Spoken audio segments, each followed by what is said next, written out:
Welcome back, you all, for Chapter 16, Social Emotional Development of Preschoolers. Due to their expanding self-awareness, children's personalities blossom and become more stable during the preschool years. Preschoolers learn more about themselves and test their skills through a series of successes and mistakes. As they show responsibility, learn gender roles, begin moral development, and expand their self concept, they make strides towards taking initiative in life. During the preschool years, children's social worlds begin to expand and include many new adults, friends, peers, and perhaps younger siblings. Preschoolers' emotions are also become more complex as they develop a greater understanding of their world. As preschool children grow, they must learn how to control and express emotions. Preschoolers experience stress due to their illogical ideas, lack of language skills, and fearful temperaments, including memories of fearful events that are all typical during this developmental stage. Toddlers begin to develop self-awareness and self-esteem based on how parents and other caregivers react to them. Feedback to children given during these experiences helps shape the image they have of themselves and determine whether the image is positive or negative. During the preschool years, children take their first steps towards becoming dependable people. They begin to show responsibility, which is a sense of accountability and a sign of trustworthiness. Learning to show responsibility takes time and calls for experience. And a lot of times, preschool children show responsibility because it helps them become and feel more a part of their family and their preschool. Adults can help children learn to show responsibility by setting examples and giving children tasks they can do based on their abilities. And by all means, parents and caregivers need to always show children how to do a task first and then give them time to perform that actual task. In preschool programs, caregivers may ask children to put away toys, distribute snacks, or care for plants and animals. According to Erickson, children can learn responsibility by taking part in the routines of their world in real and important ways.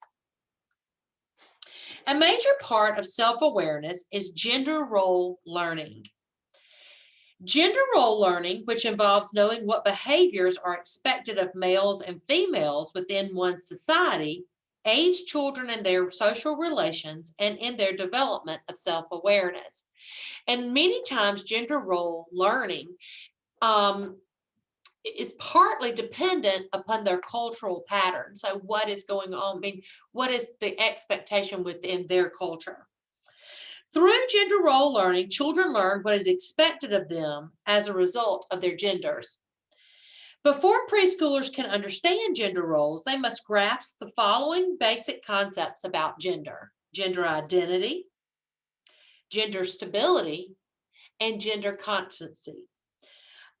Gender identity is just the ability to label oneself and others as either male or female, and this usually occurs around the age of 2. Gender stability, however, it happens between the ages of 3 and 4, and it's when they begin to grasp the understanding that a person who is either male or female will remain so throughout their life. And then gender constancy is the understanding that clothing, hairstyles, and actions do not change a person's identity. During the preschool years, children begin a process known as moral development. And this is the process by which children develop proper attitudes towards others. Moral development affects children's moral judgment and reasoning, moral character, and moral emotions. Moral judgment and reasoning is the ability to perceive an action as either right or wrong. And this coincides with a child's development of thinking skills. And this comes about from two child psychologists that we are familiar with, and that's Piaget and Kohlberg. However, preschoolers may fail to exhibit moral character because they do not always understand the reasoning behind certain limits. Okay. And that comes from like moral character, which is acting in accordance with what is perceived as either being morally right. Okay.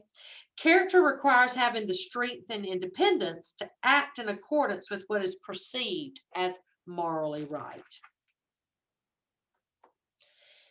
Developing a self-concept. During the preschool years, children expand their self-concepts. Self-concept is the picture a person has of him or herself. Self-concept is always cumulative, meaning it is composed of accumulated parts. A person's experiences can positively or negatively affect his or her self-concept. And so there's several factors that make up your self-concept, and that's self-regulation, self-definition, self-esteem, and self-correction. As preschoolers develop their self-concept, they choose to imitate certain individuals and willingly participate in some experiences. They begin to describe themselves with sayings such as, I'm good, or possibly I'm bad, or I can draw that, or I can't draw that. Okay, so they begin to develop that self-concept. Between 3 and 6 years of age, children grow in independence. Because of their improved abilities and limitless energy, they have a strong desire to learn, explore, and act. Children at this age are in Erikson's third stage of personality development, which is called that initiative versus guilt stage. During this time, children's initiative, which is the ability to think or act without being urged, encourages them to try new activities. At the same time, initiative can lead to failures, and failures may lead to guilt, which is blaming oneself for something done wrong, or possibly may bring about a fear of trying new things. And if you need to update yourself on that, on initiative versus guilt with Erikson, you can go back to chapter 10 and you can learn a little bit more about that. Fear and guilt can stifle initiative and to prevent guilty feelings, children must know it is okay for them to make mistakes. Preschool children not only improve their motor skills and knowledge through social activities, but they also learn many social lessons. Such as social skills needed to form friendships, the ability to recognize and respond to social cues from others, the ability to cooperate with and then to show empathy for other people. They learn conflict resolution skills and also the ability to regulate their emotions. And children can learn these lessons through their interactions with adults, other children, and even their imaginary friends. Preschoolers continue to depend on parents and other adults to meet many of their needs. And they also will begin to interact with other children, like siblings or peers. They become more important to the preschool child, more so than the toddler child. Okay.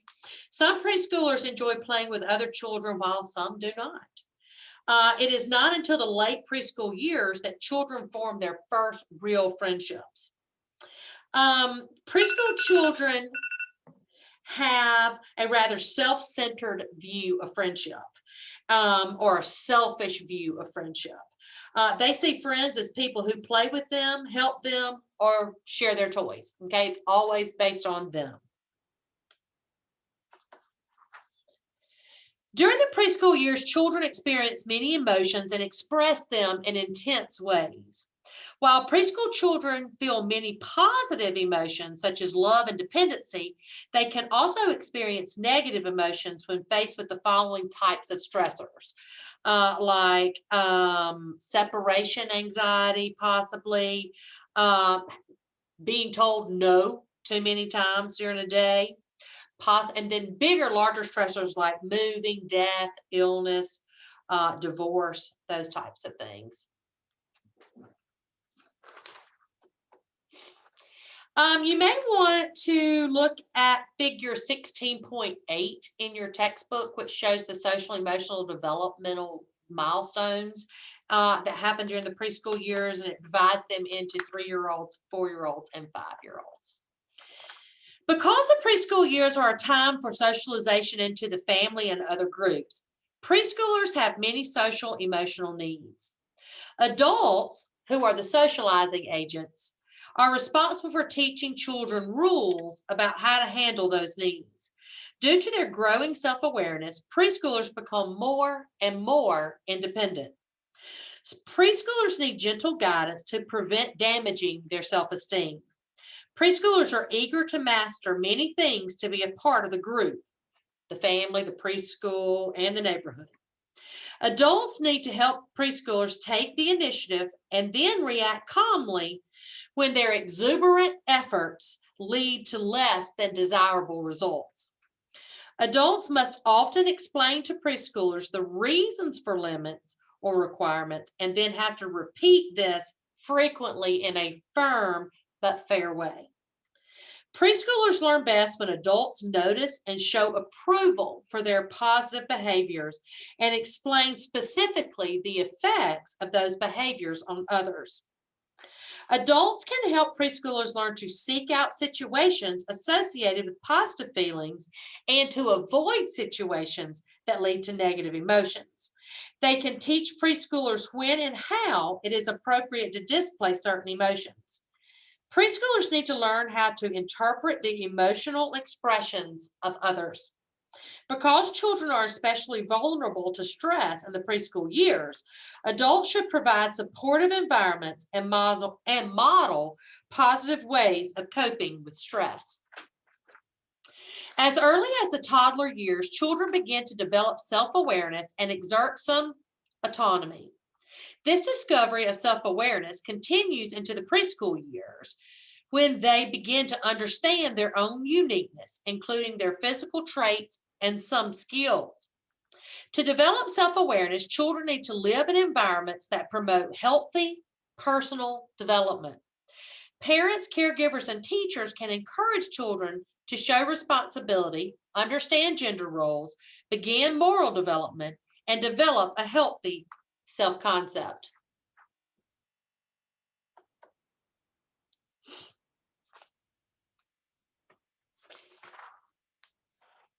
As preschool children discover motivation to perform new tasks and struggle against a sense of guilt, the adults in their lives can play an important role. Parents, caregivers, and teachers can help their preschoolers take initiative, thereby reducing the chances of guilt in a number of ways. So here's a list of some of the ways. Expect preschoolers to exhibit never-ending curiosity, talk often and loudly, and move around all the time. Children develop initiative when they ask questions, experiment, and explore. Understand that preschoolers' initiatives can sometimes lead them to actions that are dangerous, beyond their abilities, or inappropriate. We should give children some freedom to try, especially in the play area. Children learn more by their own attempts than by having adults perform actions for them or tell them what to do. And of course, adults should be modeling how to do certain tasks and then give children ample time in order to practice them. We should be using positive statements to acknowledge children when they take initiative, like, oh, it was so nice of you to be loving towards your baby sister, or you were showing kindness when you shared your toys, being very specific with that. And then, of course, to set limits to help preschoolers develop appropriate initiative. Too much or too little guidance will weaken preschoolers' abilities to discover and foster appropriate initiative. While preschool children want to take initiative and explore, parents and caregivers need to set limits to help children develop initiative and to keep them safe. Preschool children define themselves in terms of what they can do, and to find out what they can do, children will try many activities. They do many things on impulse without thinking about the results of their actions. And sometimes they may go beyond their abilities. And then, of course, that's going to lead them to making mistakes. Although preschoolers can learn from both successes and mistakes, some mistakes are not safe or acceptable behaviors. Preschoolers need limits for safety purposes and to help prepare them for the real world. They need to be given reasonable, spelled out limits, and failure to obey those limits should result in loving yet firm discipline. Parents and other adults need to communicate honestly when guiding and disciplining children. During the preschool years, children's social worlds extend beyond their parents or caregivers to include other family members and other adults. They will begin making time for friendships. Friendships are going to become very important to most preschoolers and are a way for children to learn from others. We should, as adults, foster preschoolers' friendships in certain ways by giving them the opportunity and time to play with their peers. We should also encourage those altruistic behaviors, which are which are behaviors that show concerns for others. By We can increase the likelihood of this happening in our classrooms by modeling kindness, helping children learn to read emotions of others, pointing out the consequences of negative actions, being supportive of the person who is harmed, and then acknowledging children for their altruistic behaviors, like praising them for them. Also, we want to help children reduce conflicts. However, most of those conflicts are going to occur like over a certain toy or in an area of play. And we should allow children to interact with each other and not interfere in minor conflicts, okay? Except for when safety is a concern. So the only way we're going to allow children that conflict resolution is to allow them the opportunity to actually try to work out their problems. If we rush in and try to do that for them every single time, then they never learn how to do that, okay? One thing we notice a lot in reducing conflicts is tattling in the preschool years. And what we have to do is we have to deter tattling behaviors, okay? We can explain to children when it is appropriate to tell an adult, such as when fighting occurs or if someone is hurt. But when a child tattles, and they will, every child will do it, we need to say something like, you know what, I'll worry about that. That's not your job. You let me take care of that. Just like that, and move on. Don't give it a whole lot of emphasis, and then they'll stop doing that. And then, of course, we also have to teach manners, okay?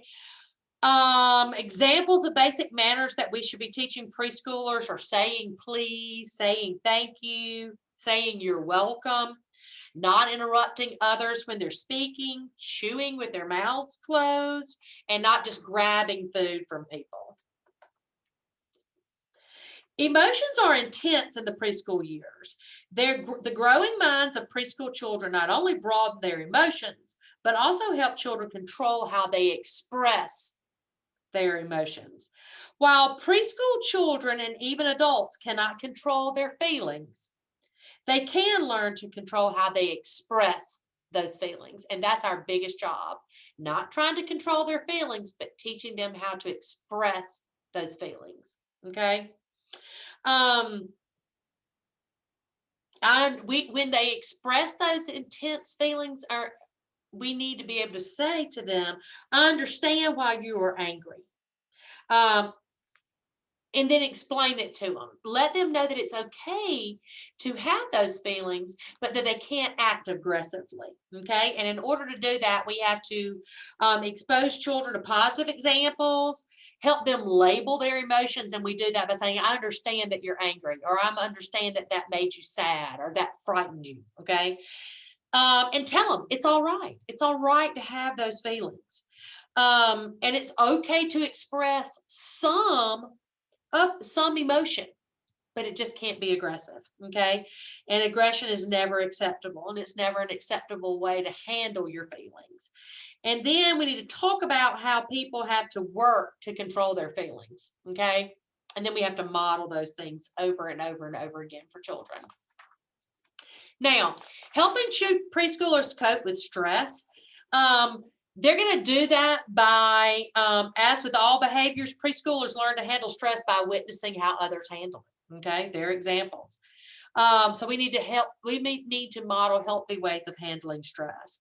And to reduce preschooler stress, adults can provide an environment of consistency and predictability, and can make sure to give preschoolers personal space and some alone time. Adults can alleviate stress in preschoolers by expressing unconditional love and maintaining a supportive relationship. A supportive relationship is the most protective aspect of development. Without it, children are vulnerable to stress for a lifetime. So thanks for joining me for chapter 16. And as always, make sure you review all the other content that's in your Blackboard course. And if you need any clarification, don't hesitate to reach out to your instructor.